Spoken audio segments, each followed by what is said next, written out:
You know, a lot of people are not going to like this review, particularly those who are fans of BMWs, but I must insist on giving an accurate review of a vehicle. I believe in saying a spade's a spade. If a car is a certain way, I'm going to relay the information 100% accurate.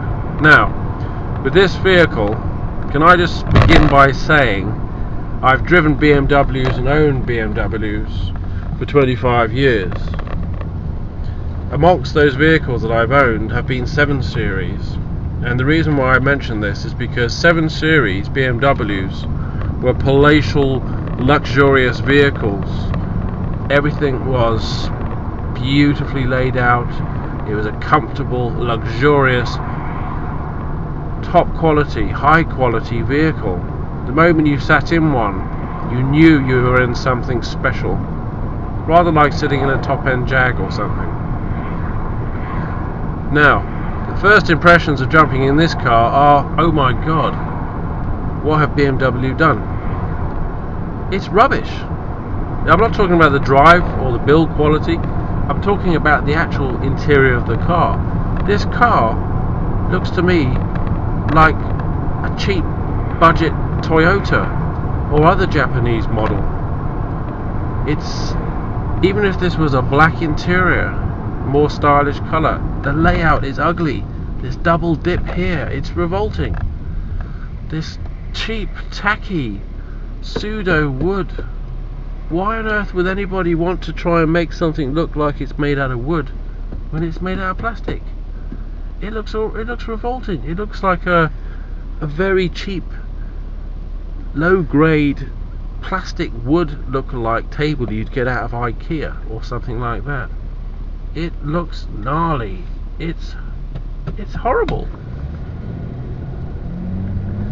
Now, the wing mirrors on this car are the same size as you get on a Ford Fiesta. This car's enormous. Why has it got tiny wing mirrors? What on earth is going on there? The Rearview Vision, well, that's a little bit better. I'd say it is slightly obstructed by the headrests, but you could certainly, well, to be fair, if you had 3 people in the back, which you could do in this car, you're not going to be seeing a lot out the rear view mirror. The instrument cluster here is obstructed by the steering wheel. Okay, I can move it, but it means I'm going to be driving in a funny position.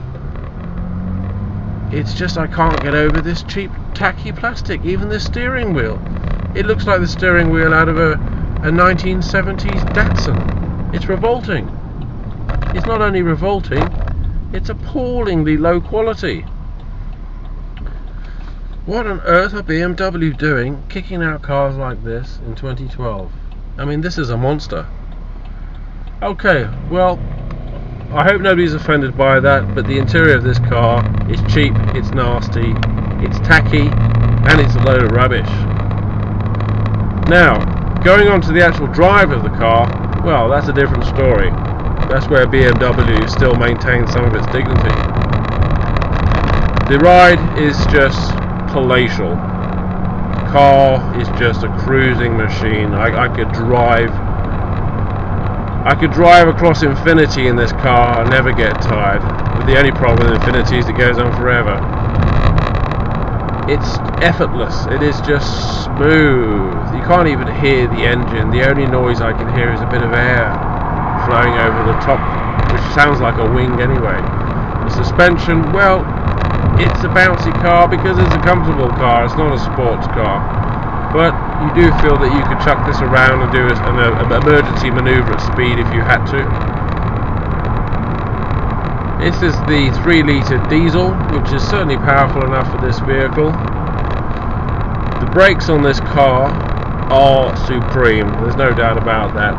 It may have the worst interior I've seen in a car in years, but it is a very mechanically fantastic car. The steering, well, you know, the steering isn't that great actually, because I can turn the steering wheel a considerable distance long before the actual wheels move. So what's going on there? But when you put your foot down, blimey, it's faster cars, but that's certainly enough to get you out of trouble or past a lower it if you had to. So, well, what can I say to finish this off? Let me just say, the 7 Series used to be a fantastic vehicle. It used to be a vehicle worth dreaming about. But this, I'm afraid, has diminished all dreams of modern BMW 7 Series. I certainly don't want one myself, and I think if someone gave one to me, I'd give it back. Sorry guys, but this one just does not pass the test, and I have to say, I am very surprised at BMW. Very surprised. How can they possibly start making cars as degraded on the interior as this? Something's not right here. Something is very not right. If you're after a 7 Series, don't get this model. Start looking at the older ones. They're going to be cheaper, and they're also going to be a lot nicer. You'll probably find in years to come you'll be able to pick these up for next to nothing, because who's going to want one? They're ugly. They're ugly on the inside, they're ugly on the outside. That was never what BMW was about.